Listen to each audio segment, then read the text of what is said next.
त्याने स्वतःच्या बापाला शहाजहानना कैदेत टाकलं आणि मृत्यूपर्यंत तुरुंगात ठेवलं.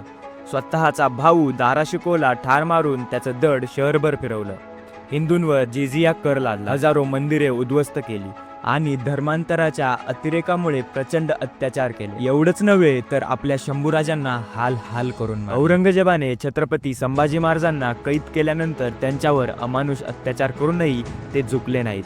त्यांचं बलिदान मराठ्यांसाठी प्रेरणादायी ठरलं आणि त्यानंतर मराठ्यांनी औरंगजेबाला 27 वर्ष छळलं.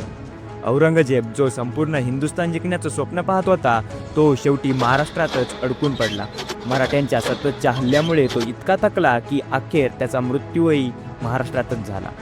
त्याच्या मृत्यूनंतर मुघल साम्राज्याची उतरती काळ सुरू झाली आणि छत्रपती शिवाजी महाराजांनी सुरू केलेलं स्वराज्याचं स्वप्न अखेर हिंदुस्थानभर मराठ्यांनी पूर्ण केलं. आज औरंगजेबाची कबर केवळ एका आक्रमक बादशाची समाधी नाही तर ती मराठ्यांच्या पराक्रमाची साक्ष आहे. 27 वर्ष मराठ्यांनी औरंगजेबाच्या स्वप्नांना चुरडून टाकलं. आज याच औरंग्याच्या कबरीवर वाद सुरू आहे. पण ती कबर म्हणजे फक्त केवळ एका आक्रमक शासकाची समाधी नाही तर ती मराठ्यांच्या पराक्रमाची साक्ष आहे. जर ती नष्ट केली तर पुढच्या पिढ्यांना मराठ्यांनी दिलेल्या पराक्रमाचा हा ऐतिहासिक पुरावा दाखवायचा कुठे. इतिहास हा केवळ पुस्तकांत नाही तर तो वस्तूंमध्येही जिवंत असतो.